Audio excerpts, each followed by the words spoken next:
Hi. So, I know that the main event that we should be focused on right now is Russia's invasion of Ukraine. I've been following it on the news. I made a Twitter account just to follow the Ukrainian president and his updates. And I think that the world should be focused on this. And there's other, wars going on and other major issues in the world that should be focused on. And I know that. But I'm here to talk about something else. And when I continue, I'll put up a big trigger warning for domestic abuse, because that's what I'm going to be talking about today. I lived in Korea for 2.5 years, and during that time, I did my best to not look into a lot of news, to sort of hide away from a lot of things because I needed to. I was doing a lot of healing. But I want to talk about something.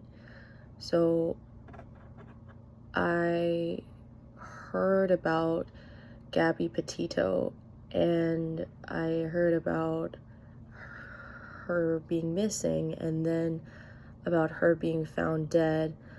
And sort of all signs lead to a domestic dispute between her and her boyfriend. If you don't know about her, she was 22 years old.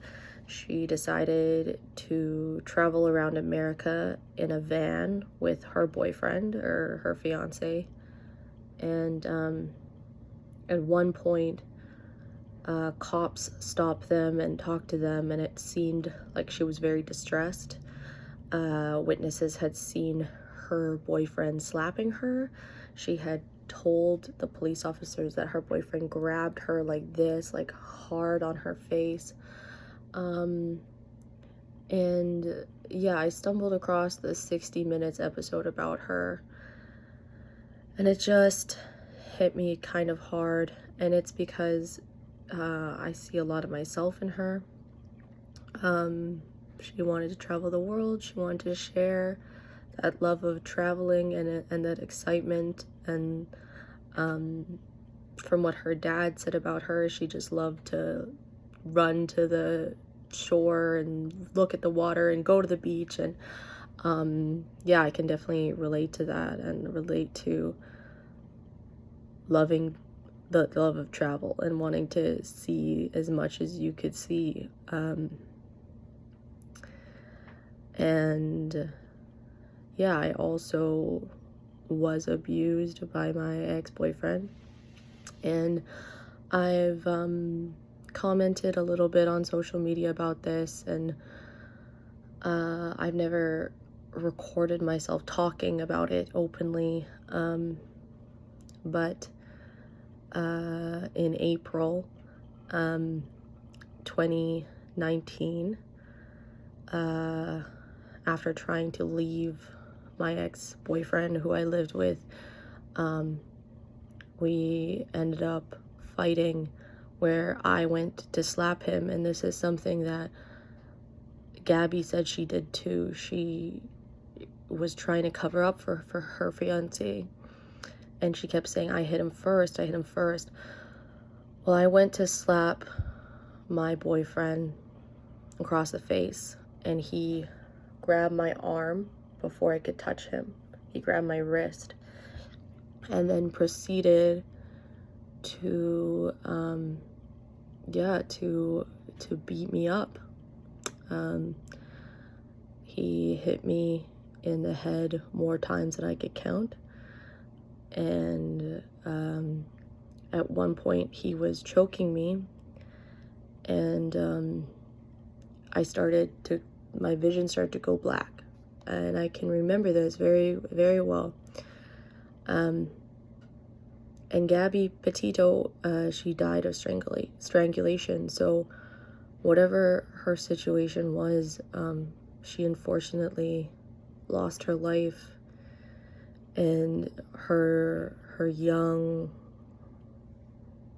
existence ended there, and her her family is left to mourn a beautiful 22-year-old girl who just wanted to share her love of travel and excitement with the world.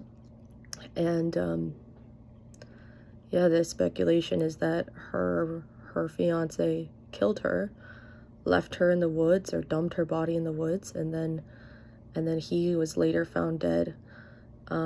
It's a horrible tragedy. I feel like it definitely could have been prevented, and something that was said was that, you know, police officers do their best, but after stopping them and talking to them and about their domestic dispute, the police officers deemed it as just a fight between young lovers. And I think that this attitude that fights just happen, physical fights just happen, I think that this needs to change. I think that this is unacceptable. And the attitude of police to just let little fights between man and wife, between partners, between lovers, between whoever, just let these fights go is wrong. I think that she could have been saved, and I narrowly escaped. I think that if I had reacted differently to my assault, that I potentially could have died that day. I don't know why I'm alive. I don't know what happened that made him stop. But I am so grateful to be alive. I'm so grateful that I was able to escape. And I got to travel, and I got to see parts of the world that many people don't get to see. And I got to do some incredible things, and I got this gift of life that this young woman didn't get to keep. And hearing her story has like deeply affected me, and I just wanted to talk. And you know, if you see this and you know you're a fan of hers, or yeah, you know, if you yourself or someone you know or someone you speculate is a victim of domestic abuse, please don't just turn a blind eye. Please talk to them. Please, I don't know, find, like, there are resources.